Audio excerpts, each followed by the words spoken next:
So, thanks for joining me. We are going to be taking a look at my planner and how I set everything up for August. So, you guys know that last year I was mixing up the layouts from vertical checkpoint checklist, the productivity I was testing out, the dashboard. This year, the goal was to stick in the dashboard layout because I do like that layout. But I have like almost a whole planner of the wellness layout. So I needed to swap it out for July anyway because I had taken my July and put it in my mom's planner for this year because I didn't feel like redating it. So I did enjoy using the wellness layout. Now, you guys know I'm not using the wellness layout the way it is set up for. I like having the boxes. I like having the dot grid at the bottom. The only thing that would take this over the top is if the boxes were lined. But then at the same time, I don't know if I would want all of the boxes lined. So we're going to go ahead and pull out the dashboard whole setup, the monthly and the weeks. I'm not going to be, I'm not one of the people that's really stuck on what the dashboards look like. So that's not a big deal for me. And so I'm not going to be keeping the dashboard layout monthly and then cutting and pasting. Nope, we're going to pull the whole thing out and slide a whole new one in. For me, that's a whole lot easier. I I most definitely have done the pasting two sheets of paper together and all of that. Just not in the season for that. Y'all see that empty week currently page? Don't be judgy. I am really trying to get into using them. Be glad it's some stickers on there just to begin with. Now, I do take a look at the rest of the months because I do like to put down post-it notes for things that I know that are coming up in the coming months. And I noticed I do have things planned for October, but I quickly noticed that I did not put a post-it note in there. So when it's time for me to look in October to double check some dates, I have to make sure that I'm remembering that the 2nd to the 9th, I am going to be out of town. I also have a doctor's appointment scheduled that I need to put on the post-it note as well. So for me, regardless of what layout I'm using, I always keep a post-it note in that monthly for the upcoming months. So when it's time to get to that month, I already know in advance, hey, these are things, events, birthdays, reminders that I need to make sure I put in my calendar and that I probably will also follow through and put on my weekly. So I pulled out some oldies but goodies. I am still in the season of shopping my stash. So we're going to see things from Tawana Simmons. We're going to see some old Goldmine and CoCo items. I am using my Keleva Plan Happy Birthday sticker book. I'm sorry, Birthday Basics Volume 2. I keep wanting to call it the Happy Birthday book. I brought out my sticker album with all my icons. There's a lot of Peytons and Lilies in there. And I also brought out two of my sticker albums with Goldmine and CoCo kits and sticker packs as well. So, of course, we went into this with no rhyme, no reason. I just wanted something that was a little bright.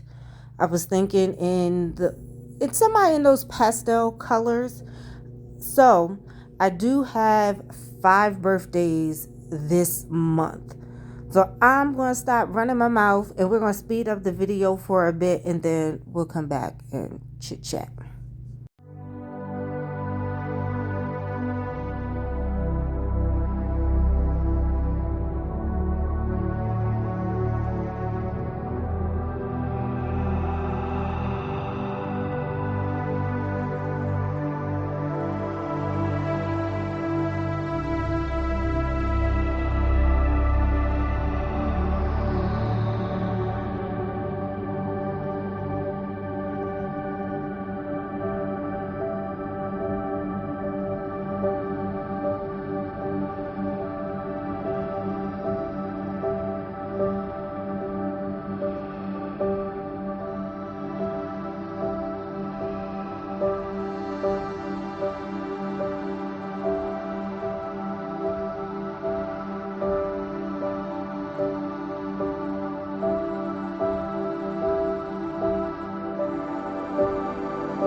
came together with this color palette. I know I was stretching it a little bit by pulling in some of these colors with the stripes, and I did figure why not put in some of those self-care stickers that I kind of usually only keep for the weekly, but I figured they would be good at the top. So every time I refer back to my monthly, I'm reminded to take care of myself, to be gentle with myself, and to focus on the things that are important.